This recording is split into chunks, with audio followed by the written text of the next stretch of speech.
पुण्यातील एका महामार्गावर गजबजलेल्या परिसरामध्ये एक तरुण रस्त्याच्या कडेनं जात होता।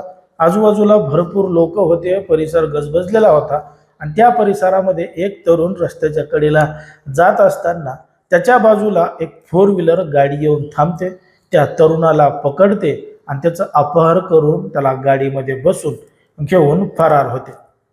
आता भर दुपारी भर दिवसा गजबजलेल्या परिसरामध्ये एका तरुणाचं अपहरण होतं। आजूबाजूचे लोक हे सगळा प्रकार बघतात आणि तात्काळ जवळच्या पोलीस ठाण्यामध्ये कळवतात।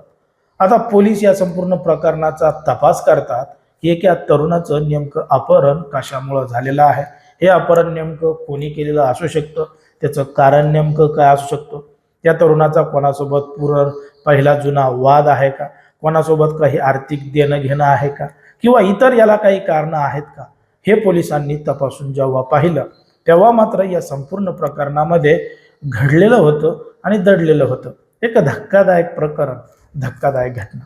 नेमकं काय आहे संपूर्ण प्रकरण, कुठं घडली ही घटना, हे आपलं अगदी सविस्तरपणे बघायचं आहे। पण जर तुम्ही अजूनही आपलं चॅनल सबस्क्राईब केलं नसेल तर लगेचच करून घ्या आणि बाजूला असणाऱ्या बेल नोटिफिकेशनला सुद्धा ऑन करायला विसरू नका। आता ही जी संपूर्ण घडलेली घटना आहे ती आहे पुण्यातील पुणे अहिल्यानगर महामार्गावर असणारं लोणीकंद आहे। याच लोणीकंदमध्ये घडलेली संपूर्ण घटना आहे आणि हा परिसर एकदम गजबजलेला आहे, आजूबाजूला भरपूर लोक आहेत आणि याच लोकांमध्ये परिसरामध्ये एका तरुणाचं अपहरण होतं। भर दिवसा त्याला उचलून घेऊन जालं जातं। पोलीस या संपूर्ण प्रकरणाचा तपास करतात। पोलिसांना वाटतं का कोणी खंडणीसाठी केलंय का, कोणी किडनॅप कशासाठी केलं आहे का, याचा काही जुना वाद आहे का, कोणासोबत काही लफडा आहे का, या सगळ्या गोष्टींची तपासणी करतात। तेव्हा पोलिसांना काहीही सबूत, काहीही पुरावा मिळत नाही।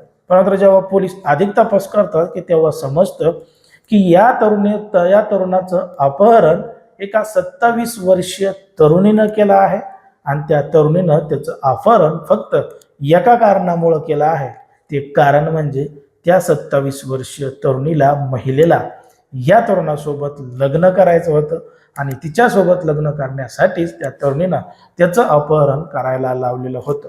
त्यामध्ये तिनं 7 साथीदारांची साथ सुद्धा घेतली होती आणि 7 जणांना त्याचं अपहरण करायला सांगितलं होतं। ठरल्याप्रमाणे सगळं काही घडलेलं होतं।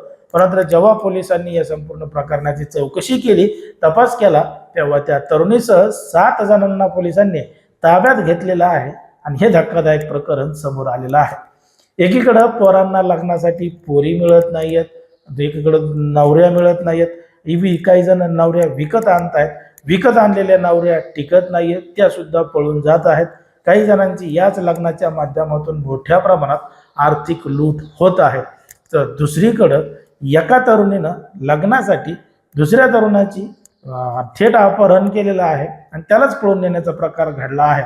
म्हणून या संपूर्ण प्रकरणाची सगळीकडे जोरदार चर्चा सुरू आहे। आता ज्या पद्धतीनं हा सगळा प्रकार घडलाय त्याच्यावर तुम्हाला काय वाटतं हे अगदी स्पष्टपणे कमेंटमध्ये सांगा। कारण की कोणाच्याही भावना दुखवणं, कोणाचंही मन दुखवणं हा आपला उद्देश नाही। समाजामध्ये जे घडतंय आणि मीडियामध्ये जे दिसतंय तेच सांगायचं काम आपण या ठिकाणी करत असतो। लोकांना सतर्क आणि सावध राहण्याचं सुद्धा आवाहन करत असतो।